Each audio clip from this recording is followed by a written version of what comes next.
Hello बच्चों, कैसे हैं आप सब। आशा करती हूँ कि आप सब अच्छे होंगे, मज़े में होंगे। बच्चों, आज हम पढ़ने जा रहे हैं एक बहुत ही रोचक पाठ जिसका शीर्षक है वचन यानी कि नंबर।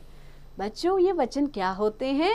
तो बच्चों, सामान्यतः वचन का अर्थ होता है प्रतिज्ञा करना या कहना, परंतु व्याकरण में वचन का अर्थ होता है संख्या।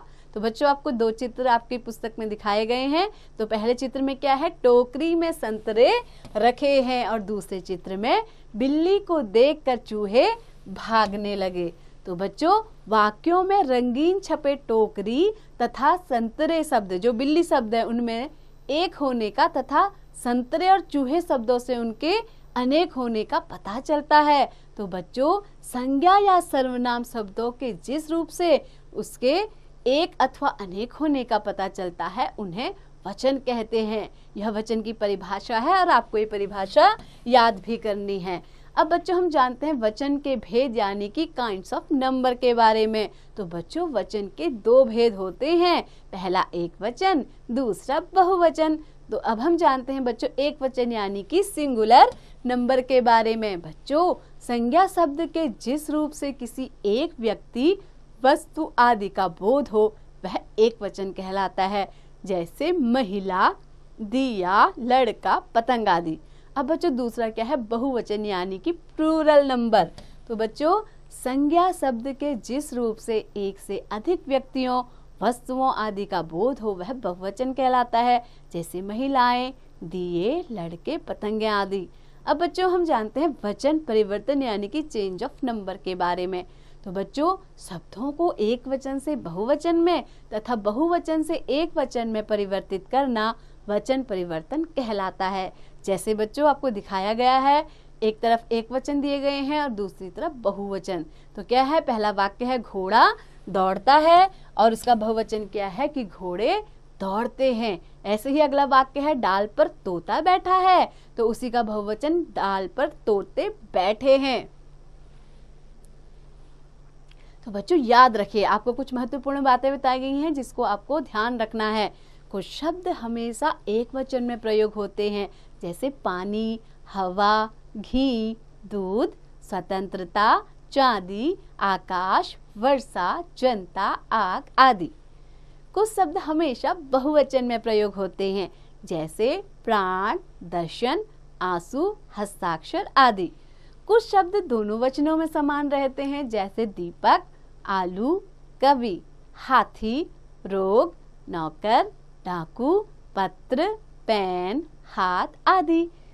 दादा, चाचा, पिता, नाना जैसे संबंध सूचक शब्दों का वचन नहीं बदलता है। आदर देने के लिए एक वचन को बहुवचन के रूप में प्रयोग किया जाता है, जैसे दादाजी आए हैं। मैं दादाजी आया है नहीं बोलूंगी, मैं क्या कर रही हूँ? उन्हें सम्मान दे रही हूँ। दादाजी तो एक ही है, लेकिन क्या है, उनको सम्मान देने के लिए बहुवचन का हम प्रयोग करते हैं।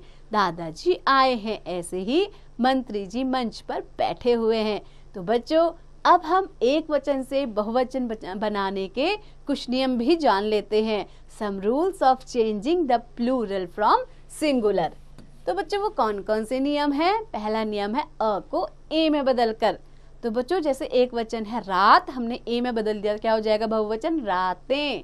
ऐसे ही पुस्तक का पुस्तकें, ऐसे ही सड़क का सड़कें और अदालत का बहुवचन अदालतें। तो बच्चों, दूसरा नियम है आ को ए में बदलकर। तो जैसे एक वचन है रुपया, आ, हमने इसको ए में बदल दिया तो रुपये। ऐसे ही बूढ़ा का बूढ़े, पंखा का पंखे, रास्ता का रास्ते। तीसरा नियम है बच्चों आ के साथ ए जोड़कर। तो बच्चों, एक वचन में जब हम कक्षा कहते हैं ना, तो आ कक्षा, तो क्या बन जाएगा उसका? कक्षाएं, ए जोड़ दिया हमने। ऐसे ही लेखिका, इसका क्या हो जाएगा बच्चों? लेखिकाएं। माला, मालाएं। महिला, उसका हो जाएगा महिलाएं। ऐसे ही बच्चों, चौथा नियम है ई का ई को इया में बदल कर, यानी कि छोटी ई या बड़ी ई आ रहा है तो उसको हम इया में बदल देंगे। जैसे नीति, छोटी ई है ना बच्चों, तो नीतियाँ। निधि, इसका निधियाँ। लड़की, लड़कियाँ। पहाड़ी, पहाड़ियाँ। तो ई और ई को इया में बदल दिया। ऐसे ही या को या में बदल दिया, यानी कि या के ऊपर से चंद्र बिंदी लगानी है। जैसे एक वचन में डिबिया है ना बच्चों, तो या के ऊपर चंद्र बिंदी लगा के डिबिया उसका बहुवचन बन जाएगा। चूहिया का चूहिया, चिड़िया का चिड़िया, बंदरिया का बंदरिया। ऐसे ही बच्चों छठा नियम है अंत में गण, जन, वृंद, वर्ग या लोग लगाकर। तो बच्चों जैसे पुल्लिंग में हम छात्र कहते हैं ना, उसका स्त्रीलिंग बदलते समय हम कह सकते हैं छात्रगण, अतिथि का अतिथिगण, शिक्षक का स्त्रीलिंग शिक्षक वृंद, और गुरु का गुरुजन, तुम का तुम लोग, मजदूर का मजदूर वर्ग। तो बच्चों आइए एक बार इस पाठ को दोहरा भी लेते हैं। तो बच्चों संज्ञा या सर्वनाम शब्दों के जिस रूप से उसके एक या अनेक होने का पता चलता है उन्हें वचन कहते हैं। वचन के दो भेद होते हैं, एक वचन तथा बहुवचन। संज्ञा शब्द के जिस रूप से किसी एक व्यक्ति, वस्तु आदि का बोध हो वह एक वचन कहलाता है।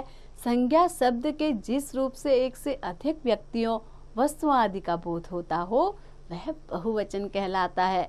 तो बच्चों आशा करती हूँ कि आपको वचन अच्छे से समझ में आ गए होंगे। तो ऐसे ही पढ़ते रहिए और हाँ, वचन का अभ्यास निरंतर करते रहिए।